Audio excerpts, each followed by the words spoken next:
We have. Coco said she ready. Look, she lit. She said, I'm ready, y'all. What you got to say to the people? She said, hold on, let me tell them. She said, my birthday coming up. Mine is too. August 17th is my birthday. Oh, my fellow Leo, my twin.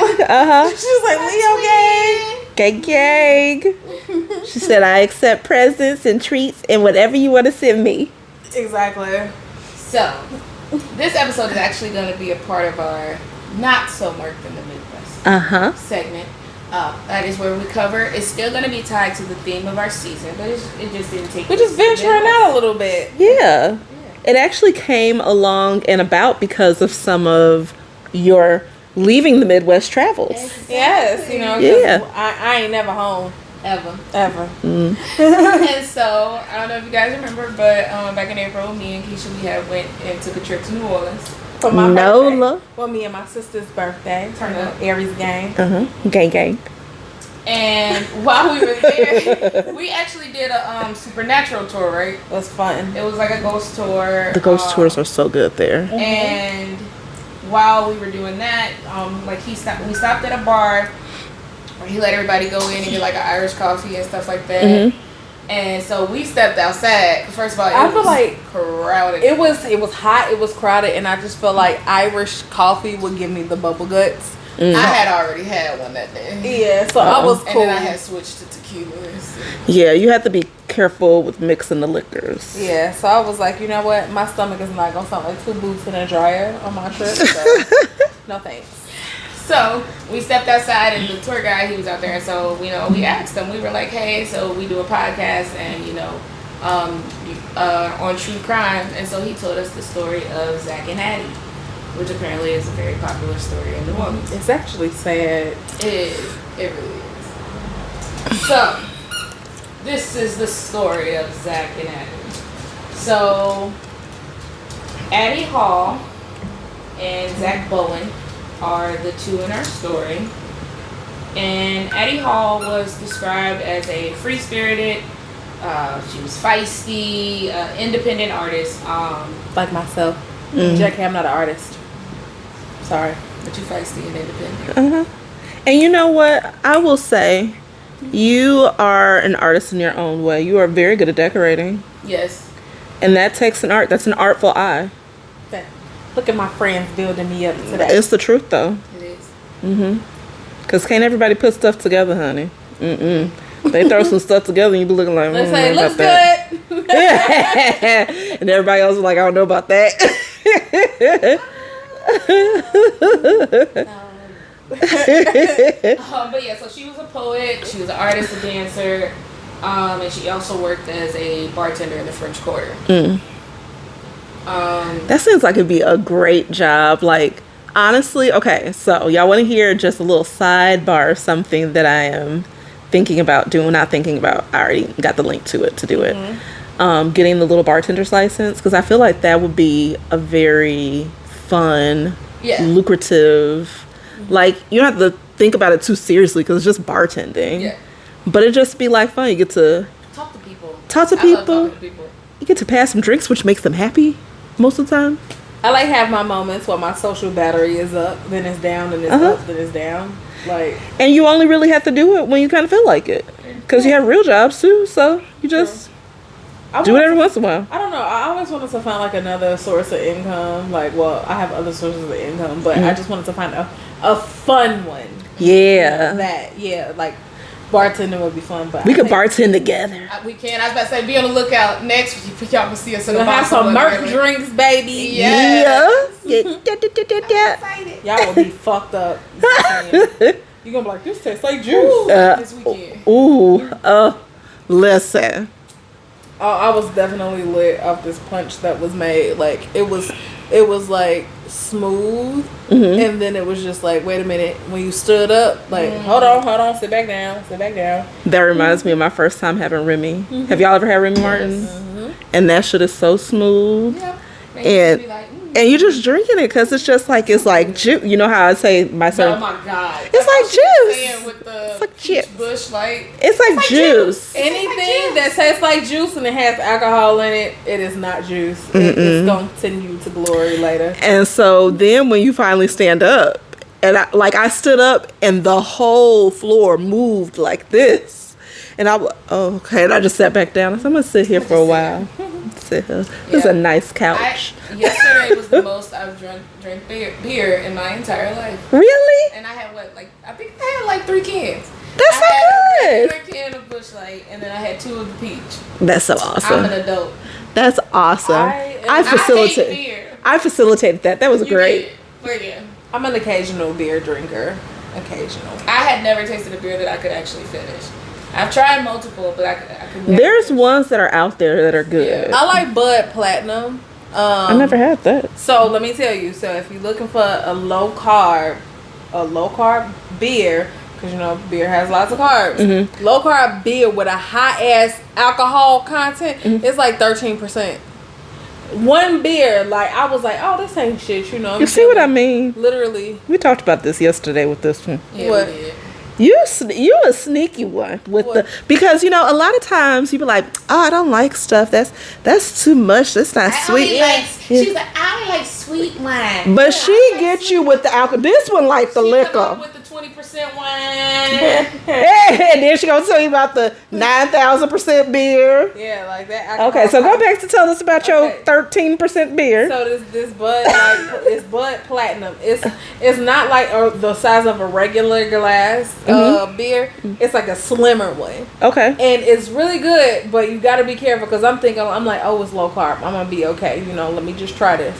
I tried it and I was like fucked up off one beer. Like I literally was just leaning. I was on the couch like girl, like why am I this lit off of one beer? And I look, she leaning too.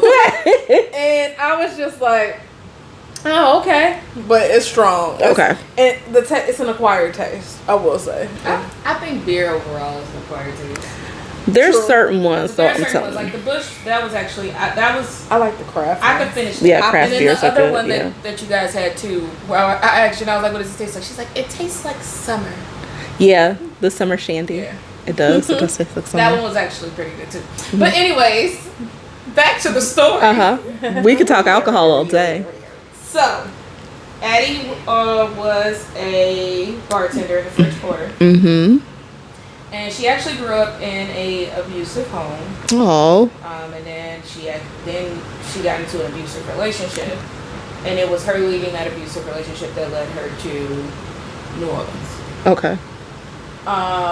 So she's trying to break the cycle. Yes. That's good. Yep. And so she was working as a bartender at the Spotted Cat. The Spotted Cat. It's a great place, guys. And Sounds so like I need to add that to the list. Mm-hmm. yes. And then Zack, he was described as charismatic, charming, good-looking young man. And you know that guy that like left an impression on you, no matter you know. You meet him and you're gonna remember him. Charismatic. Yeah. He gave you that energy that everybody kind of like wanted to be around. Yep. I want to be his friend. Mm-hmm. So he grew up in California and kind of had that laid-back attitude. He was like a surfer. I guess, yeah. Okay, so I'm sorry. I'm so squirrel today. Don't hate me, guys. Squirrel. So I work with this guy. Well, I don't work with him right now, but I've worked with him. And he is so surfer. Like, he talks and he's like, dude, and he's hot. Like, he has. Dude. But he's like, a dude. And he's like blonde. And it's like that, like, bleach blonde from like the sun bleaching it. And he has like these blue eyes. And he's like, his body is nice. It's like, and he's like, girl, like, and he just has that, like, that stance, like, yeah, I'm gonna catch like, some. I know, like, I'm that guy. Yeah, like, oh my gosh. Give me some fins, some noggin. Yeah, so I could get with the Cali guy. I like that energy. Yes. So Zack actually married when he was really young. He married to a woman named Lana. She was 10 years older than him. They had 2 children together, and so in order to take care of his children, he actually joined the Army. The Army? Really? Army? The Army. The Shout out Army. to our Army. Shout out to the Army. Thank you for all of your things that you do. Thank you for your service, your Army service. Army. Anyways, so he joined the Army for the benefits it could provide. Which are some pretty decent benefits. Yes, but what's messed up is that he did this to provide for his family, and while he was gone, Lana took his 2 kids and left him. Why she do that? Because she's a bitch. Lana, you dirty bitch. That's the only thing I could think of. Fight me. This young man. Right. This young man. Married your old. And then joined the Army. Yeah. To get with you. To take care of and provide for you, ma'am, and your children. Y'all children. Leave him? Leave him. How dare you? How dare you? Lana. Is she still? I don't know. She old, so. Y'all know I'm But an if she FBI is- agent. I'm going to go find her. If she is and you hear this, shame. Shame. Shame on you. No. That was weird. So, Zack was, of course, devastated, lonely. And so he ended up moving to the French border, and he had found a lot of jobs after finishing his tours overseas. He did a tour in Iraq, and he did one in Kosovo. Oh, man. Those weren't easy. No, and so he actually did end up suffering from severe PTSD. And, of course, never found the help that he actually needed. Help our vets, people, please. So, Addy met Zack while they were both bartending in the French Quarter. Okay. It kind of started by, she was playing like that mean girl type of flirting, like giving him a hard time. Like, you know, like we've already said, he's that guy that everybody wants to be friends with. So he comes in, he's like, hey, and everybody's like, hey, Zack, and she's like, it's the life of the party. And she's like, you're not even that cool. She's like, all like hair flip, eye roll. Like, yeah. And he's like, what's up, Addy? And she's like, hi, Zack. Right. Like, man, why you gotta play so mean? Dude, get your arm off of me. I got stuff to do. Stop, yeah, stop. like, please. But she was doing it as a test to see if he could actually like handle her. Because she had a wild side. So, hi, ma'am. she also did suffer from bipolar disorder, and she was not taking her medication regularly. That sucks. So she was known to have like angry, uncontrolled outbursts. And so, one of the things that people will say about the relationship is that they remember that they used to have like some really outrageous fights that they would get into. I could believe it. Yeah. Yep. And so there was. Oh, man. You have to sit down. Sit down.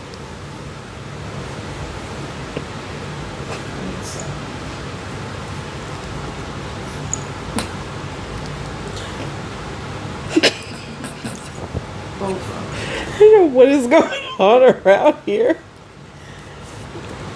Okay, so they were known for like having lots of fights.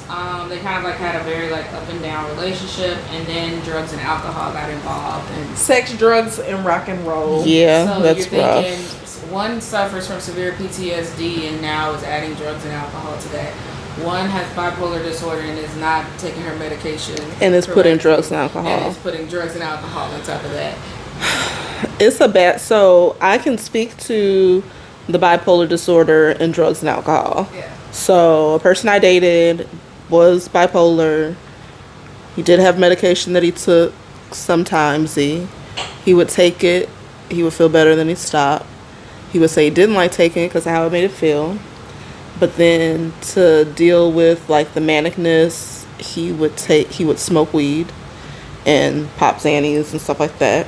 And so it's like a bad cycle. Yeah. And then it'd be like every few months it would start again. Yeah. And so it's a very hard thing to balance. Like it's a never ending battle. And you have to have you have to be a very stable person, like a damn near saint to be able to deal with some shit like that. So I can't even imagine him having PTSD. To be having to deal with that. And he on drugs. Like he is so not fit and stable to deal. That was a mess. Yeah. A mess. So they were dating, and when Hurricane Katrina came, they decided to stick out the hurricane at Addie's apartment. During the storm, they're stuck in. It was kind of like... and they lived in the French Quarter, right? Mm-hmm. And they were nuts. Yeah. They were like the true diehard NOLA. But I remember, like, from the ghost tour that we did, he did say it's some parts of the French Quarter that sits up high. Yeah. Because it's like some streets could be, like, severely flooded, but certain parts of the French Quarter, like, wouldn't even get touched because it sits so high up. It's so elevated. So I wonder that was like, but then like you go to where we were in Midtown, where they had the signs on the doors of how high the water got. And the water was like taller than us. So there's that, and then there's also, if you talk to people who live there, they have theories about why, because technically all of it is below sea level. And people who live, and I know people who live in New Orleans, they said that in certain wards, which were the poor wards, they heard bombs go off by the levees. Yeah, so they blew those levees because that French Quarter is where the money sits. They have those mansions that are over in the Medellin part, and so they blew the levees to take off the pressure off of the old, because all the levees are old. All of them are. But to avoid some of that pressure that was building on those and to save that area, they flooded the poor parts. I could believe it. Yeah, I could believe it too. Believe that. But yeah, they talk about that, and America. Yeah, I mean, this is America. This is America. Look how I'm whipping up. Y'all saw Trump got shot. Anyways, back to I mean, not funny because a man lost his life. That is terrible. Protecting his family, which is absolutely obscene. I mean, our world is so crazy.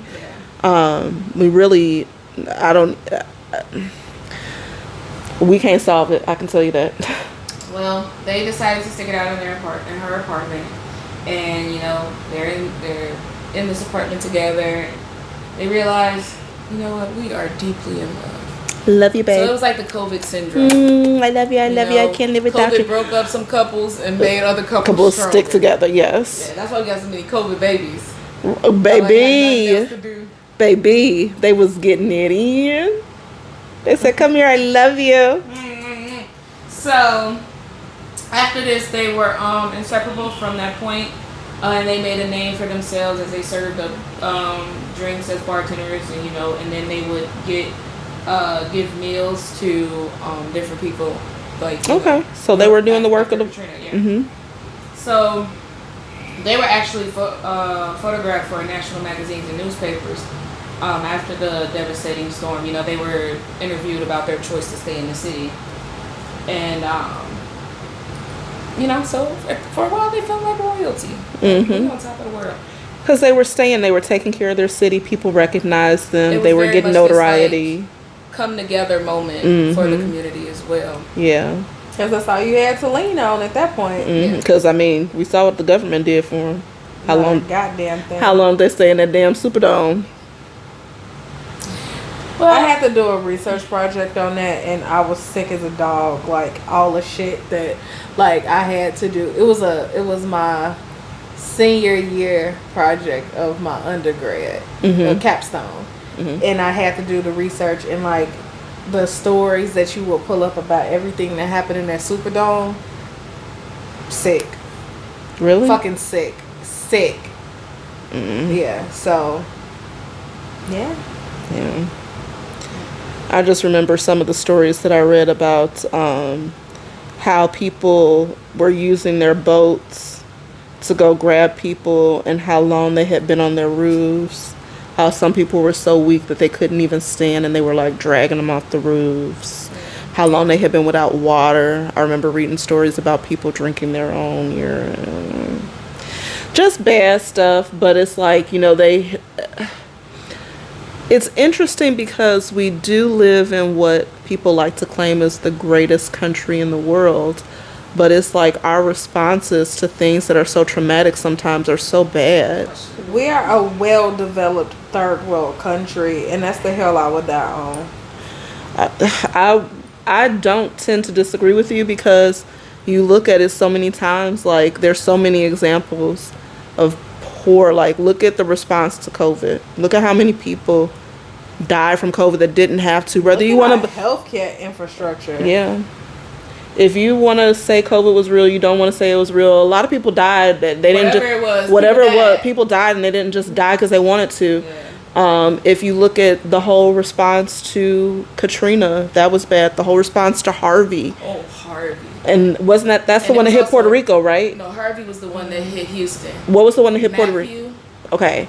Ida. Was it? I was about to say because there was Hurricane Matthew happened around the same time as Hurricane Harvey. What was the one where the paper towels were being thrown? Ida. That was Ida. In Puerto Rico? Yeah. Remember when he was launching the paper towels? Maybe Matthew was Bahamas? Maybe. Because I just remember a few things that I thought were really fun and interesting from our TV dad. Mm-hmm. You know, because he talked with the president of Puerto Rico. Yes. You know, and also because he was launching paper towels at them like they were footballs. Here you go, guys. Woo! Got one for you. You got it. Did you find it? Yeah, I'm trying to figure out which one it was. And I mean, and those aren't the only things that are poor responses to. I mean, even look at like the responses to earthquakes and stuff. And damn it. There's some sites that they won't let you read it unless you.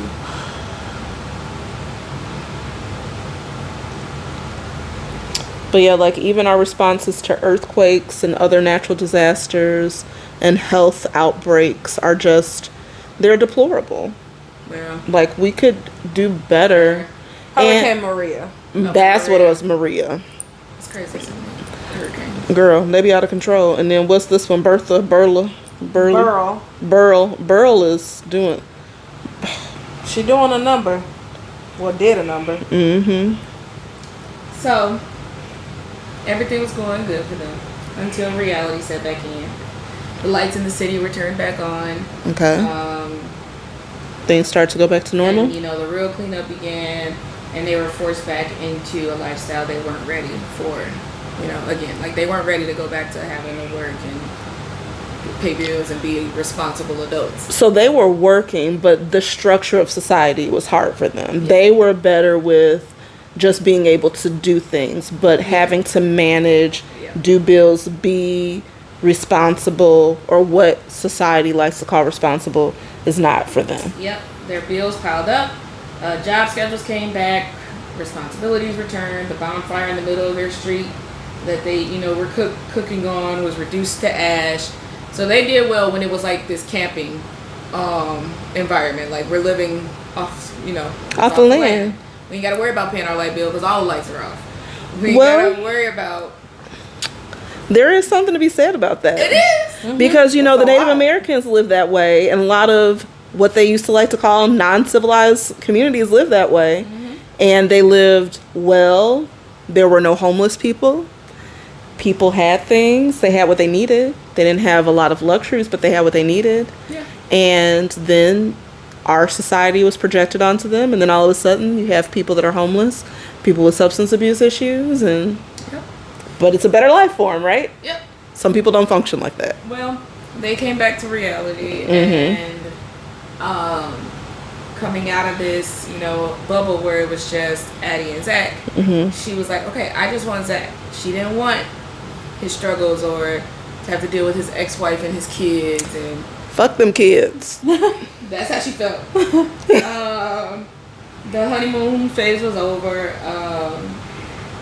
and so, you know, again, alcohol, drugs kicked back in. Violent fights would happen, and they began to drift apart. They were fighting? I thought she was getting away from the abuse. Well, it was more arguments, not abuse. Like he wasn't putting like his hands on her. And it was just, it was arguments. Okay. They began to drift apart, and so, you know, they were like, how can we reignite our passion? Like, what will work? They should have went on a camping trip. Let's get a new apartment together and start from scratch. I don't think that was the answer. I don't think it was. They walked down Rampart Street and came across a for rent sign. It was an apartment frame above a voodoo temple at the time. It was available immediately, and with months worth of tips that they had, they went on and made an offer and moved in. Shortly after they moved in, they unpacked a few boxes. Then all of a sudden, Addie went to go talk to her landlord, and she asked that the lease be in her name and her name only. Can anybody guess why? She was kicking him out. Same. Why? She was sick of his ass. She saw the beginning of the end for them. He cheated on her. Oh, hell no, he didn't. Yeah, he did. Whoop that ass. Yeah. She decided that was the last straw. Yeah, it was. You know, she had already been in an abusive relationship with men in the past. Mm-hmm. She was just like, yeah, no, this is it. So the landlord wrote a handwritten contract and asked Addie to sort it all out in hopes that they would all get back together. Zack then learned about this little sneaky maneuver she did. I want to say, you see how she just said he learned about her sneaky maneuver, but let's talk about your sneaky maneuver, sir. You put your peen in someone else, their vagine, okay? Like that one, well, I don't think it was a TikTok. I think it might have been a Vine. How you suck dick on accident? Baby.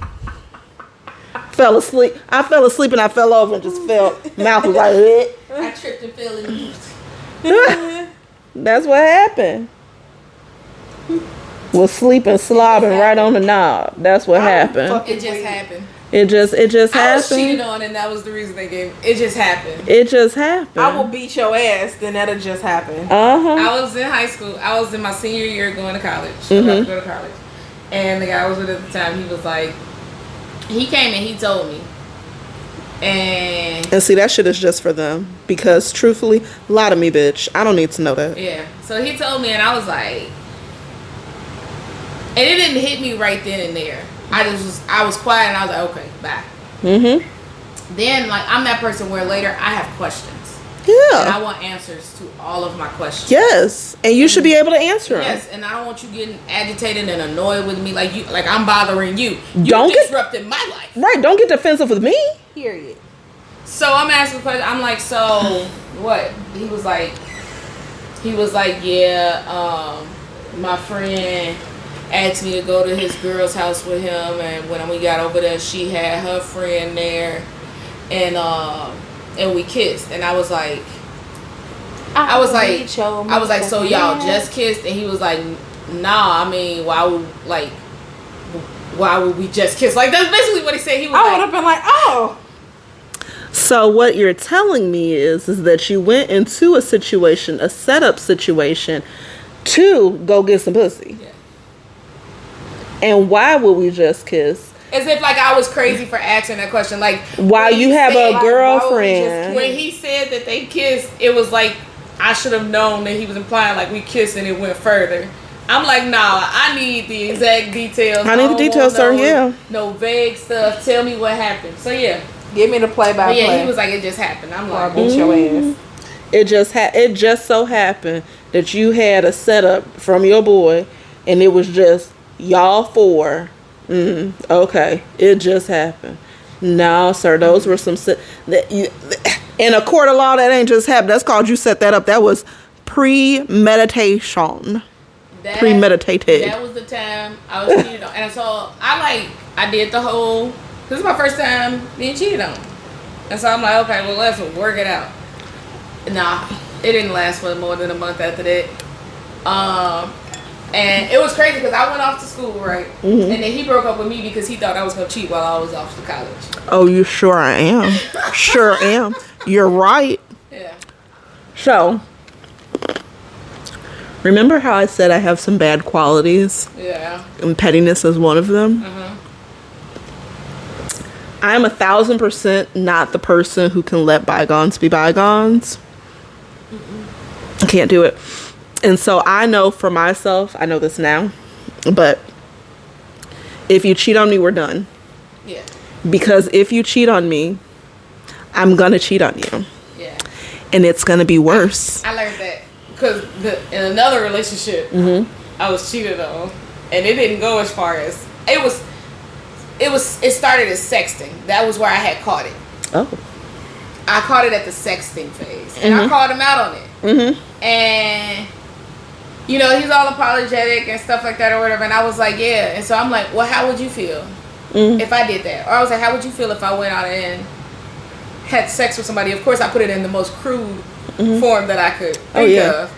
And he was hurt. Like, why would you even say that? I mean, clutching his pearls. I was like, yeah. I don't know. And so, I don't know why I would say that. So then things cool. Oh, he like, oh, she cool. I was smiling and stuff like that or whatever. And one day we was just chilling. I was like, I think about cheating on you. And he was like, what? I was like, I think about cheating on you. I'm telling you. Yeah. And like, I'm telling you. And so I was like, it was like maybe like a couple weeks later. I was like, we should probably break up. And he wouldn't let me break up with him. He's like, nah, we together. I'm like, we breaking up. He like, nah, we together. So then I went and cheated. And oh Lord. But in my mind, we weren't together because I broke up with you. I told you. Accepted it. I told you I was not cheating on you. I broke up with you whether you accepted it or not. But then after I tell you I didn't have sex with somebody else, it's like, oh my God. Well, I will just say this. Once you cheat on me, it's not me cheating on you. It's just payback. Once you cheat on me, I'm gonna beat your ass. Yeah, no. Like, I'm not even gonna bother cheating back because I already know the type of people that's in my DMs, and I already know the type of people that I can get with. But it's just leaving you alone, knowing that you don't want to leave me alone, is all of the. It gives me a great satisfaction. I'm not saying y'all wrong for doing what y'all want to do. I ain't saying that. I'm just saying that I feel like removing myself, knowing that you don't want me to remove myself, and seeing me move on to somebody else. And I don't, what I like to do, and I'm pretty sure a few of my exes or situationship people can admit to that, but like once we are done and over with, I will go on a date, and like I will literally post a picture like boom on a date, like, you know, got his hand with the hand on the two glasses, got the two glasses. So now you dry heaving, crying and throwing up, you projectile vomiting, your heart is in your asshole, like you feeling a little nauseous, and it's just like knowing that I'm doing that it's just great, because it's like now my phone is blowing up. Like now I know by the time I go back to my phone, it's, oh really, bitch, you on another date, you just gonna leave me alone like this? Real quick. But when you did what you did, it was cool. That's why I always say, don't engage in behaviors you don't want to be a part of, because when I do it, you go low, I'm taking it to the flow. Listen, to hell. Straight to hell is where I'm going. And that's exactly where I go. And that's exactly why I do it, because men can't handle what they do to you. They cannot. They cannot. They feel like they can cheat on you and you should accept it. But if you cheat on them, that's like a knock to their pride and their manhood. And that's why I don't mind doing it. Because if you cheat on me, I'm going to cheat on you. So I after that whole situation, which I still don't think, I don't count it as cheating because I broke up with him. I just want to say that. But after that, I was very much so like, if I ever got cheated on or caused some stuff like that, I was immediately like, whoop, okay, bye. And I do have that attitude of like, once I'm done with you, I'm done. Like, I ain't crying. Like, I ain't doing none of that. There's no coming back. There's no coming back, and if I come back, I'm coming back for a reason, and the reason, and it's not, like I said, it's not to cheat back. It's to know that you're not going to get the same version of me that you had once before. Yeah. So it's like, because there's no trust ever again after that. And now I'm looking at you, so then it's just like, you like, oh, you're not affectionate to me no more. Oh, really? Oh, you're not this to me no more. I'm dapping you up and shit. Like, what up, my dog? Like, you just seen me out at the store and you just gonna like, dap I'm me definitely up. acting like I'm gonna act like you one of my homies. Like, what's up, friend? And they hate that. And let us be living together. Like, you a roommate now. Like, they hate that. Like, somebody who I let go of talking to. Like, I was like, I saw them out in public and I was like, what's up, friend? That friend? that word friend fuck them up. They're Good. like, oh damn. So That's all we were. damn. That's all you friends. That's all you is. And that's Handshake, being ain't no friendly. hug. Yeah, that's actually Oh me. my God. What's good, my guy? What's up? I was like, that's cool. That's Alright. cool. That's what's up. But back to the story. Yeah, but she sneakily. That's Pause. Did you have to go past? Let's go. Yeah, but Ow. God, dog. Look at him. My Jesus. all right. So And that ponytail keep getting wilder and wild about a minute. as we said, Zach found out about this, and he was not very happy. Poor Zach. No one gives a shit. So here's what happens.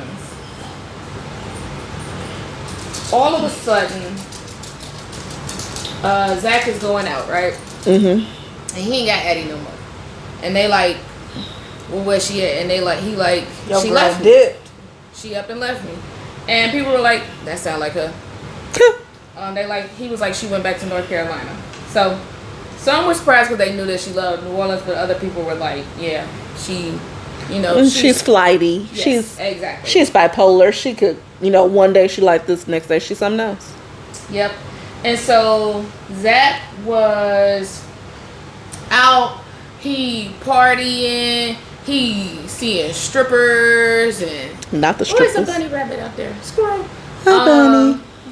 He going to strip clubs and he spending all this money. He in there like all drinks on me. And everybody like, okay, I'll take the drink, but bro, how you affording this? We know you ain't got money like that, right? So on Tuesday evening of October 17th, 2006, Zach was at the Omni Royal Orleans Hotel. And he was in there drinking, right? And the bar is like, hey, bro, you need to pay your bill. He like, okay, cool. Pay my bill. I'll pay it on my way out. He got a tab, baby. I'll pay it on the way out. He goes up to the 7th floor and jumps off.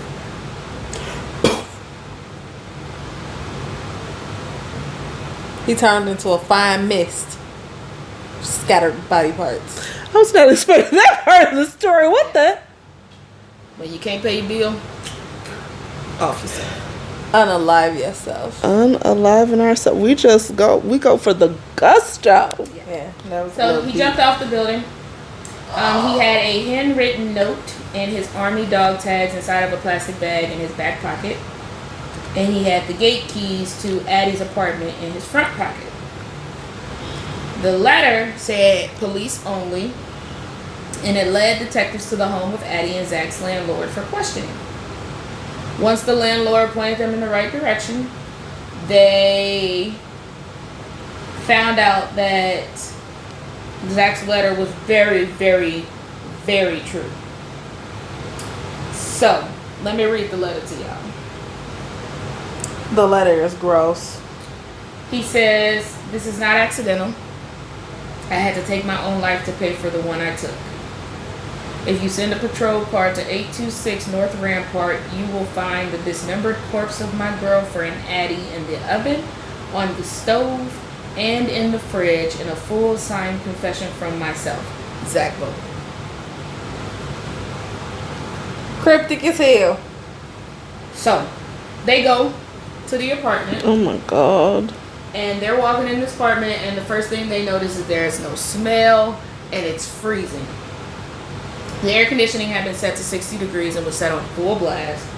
The bathroom was clean.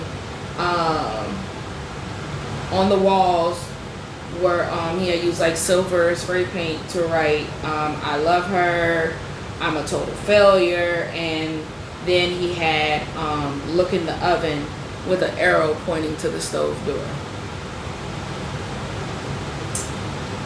So, Oh my God. at the scene, they found Addy's journal with writings from Zack in it. And he said, today is Monday, the 16th, October 16th, 2 a.m. I killed her at 1 a.m. Thursday, October 5th. So this was 2 weeks later that he killed himself. So her body he had killed her 2 weeks earlier. How was it no smell? Because he had it so cold. But 60 degrees, but that still ain't that cold. Still ain't that cold, you know, but damn. So, it would have been 2 weeks. He killed her, spent all the money that he had left, committed suicide. So, he says, I very calmly strangled her. It was very quick. Halfway through the task, I stopped and thought about what I was doing. The decision to halt the first idea and move to plan B, the crime scene you're in now, came after a while. I scared myself not by the action of calmly strangling the woman I've loved for 1.5 years and then desecrating her body, but by my entire lack of remorse. I've known for forever how horrible of a person I am. Ask anyone. And decided to quit my jobs and spend the $1,500 cash I had being happy until I killed myself. So that's what I did. Good food, good drugs, good strippers, good friends, and any loose ends I may have had. I didn't contact any of my family, so that'll explain the shock. And had a fantastic time living out my days. It's just about time now. So he wrote that the day before he killed himself. Oh my God. So that is absolutely awful. And it speaks to mental illness not being addressed.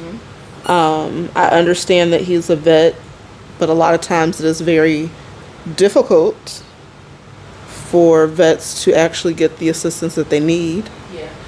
It is definitely getting better than what it was before, but it's still not where it should be. No. The things that they sacrifice. And the things they see and deal with. Like, I think my true opinion, and this is me, I mean, I know it's not the answer for everything, but I believe before they are even allowed to join, I don't know, have either of you ever tried to go into the military?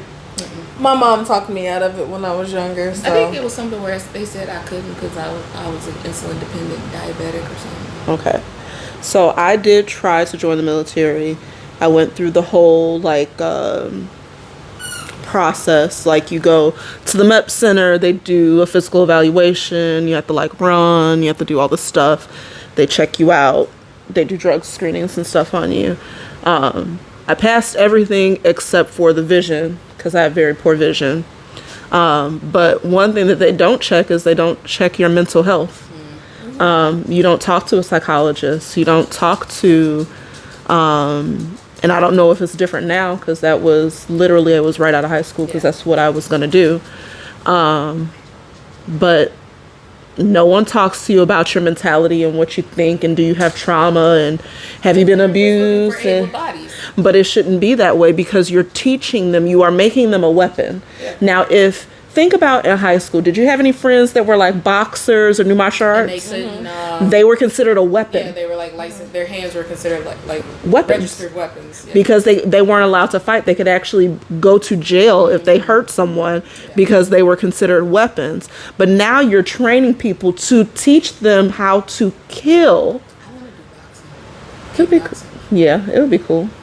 Sorry. But you're teaching them to kill, and you're not giving any forethought to, is this person psychologically capable of making a healthy choice of to kill or not? Like, that's a huge thing. And then there's not a lot of aftercare. Like, after you do a tour, I'm sorry, if you have to discharge your weapon, you should have to go to therapy, just like a police officer does.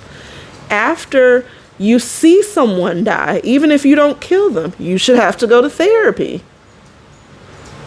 That's just... And it shouldn't be just checking the box therapy. No. It should be a certain amount of hours and criteria and a certain amount of talking that has to happen and a certain amount of work. And it may seem like, oh my God, this is a huge expense, but they're worth it. They put their lives on the line for us to have all these freedoms that we enjoy.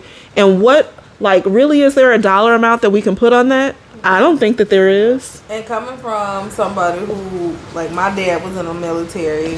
One of my closest friends was in the military. When they got out the military, and I'm not saying this because I don't know if that's 1,000% true, but like, you go in normal, like you go in like your regular functioning stuff, but when you come out, you come back with all these problems. And I'm not saying that for everybody, but I'm just saying that for the people that I know. Like, when my dad got out the army, my dad was fucked up in the head. Like, he was so fucked up in the head. You know, my uncle One of my was close friends fucked up in the head. Like, she did not want to be left alone. She didn't want to be alone. But because like, she didn't trust herself? Yeah, and so it's just like, you know, like, I love you to death, but I got my own life. I got to go do this. So you leaving me. We not friends, you know. So she would have this complete, like, lash out thing. And so it's just like, she wanted to go with you everywhere, every waking moment of the day. Like, oh, I'm going to take the dogs out. Okay, I'm going to come with you. Oh, okay, I'm about to run to the store. Okay, I'm coming with you. Like, they had to be with somebody. And it strained our friendship. Like, I'm just like, you need to get help. And it's just like, they got the help and it got a little better, but then it's just like, you can't, in those type of situations, you can't just go get the medicine, take the medicine, and that be it. No, because it needs to be, you have to get that stuff out of you. Yes, work on yourself. But, and I don't know how, like, programs are, like, set up today.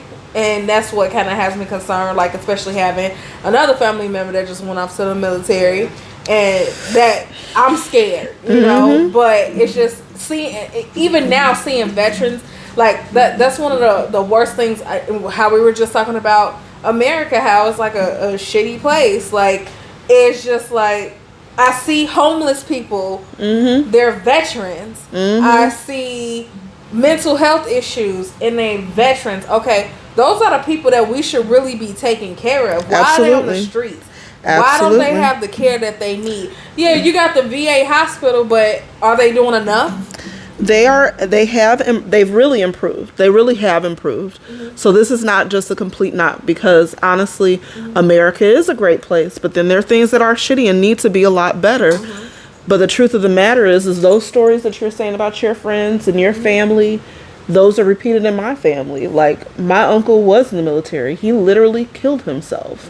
You know, I have a cousin who is in the military, and I'm not going to tell all her business, but she has been affected. It has literally affected her and her day-to-day and who she is. It's things that they see, and it's like, they'll never be the same. It doesn't matter the medication, you know, and yes, they can talk and they can get to a point where they function, but they're forever changed. You know, and so it's like you said, like, it's not right to see them and they're homeless and they're gone out of their mind and then they're just overlooked. Like, come on. Like, don't just discard them like garbage. So, on that note, I do have a couple of things, because this was a very heavy ending, and just some points for where you can get assistance if you are suffering with any form of mental health struggles where you need some help. The National Helpline, which is available 24/7 every day of the year. They have English and Spanish options. The phone number is 1-800-662-4357. And then there's also a suicide crisis hotline, which you can reach on any phone by dialing 988. Okay. All right, you guys. So that is the story of Zack and Addy. That's going to wrap up this week's episode. Not so Murked in the Midwest. Not so Murked in the Midwest.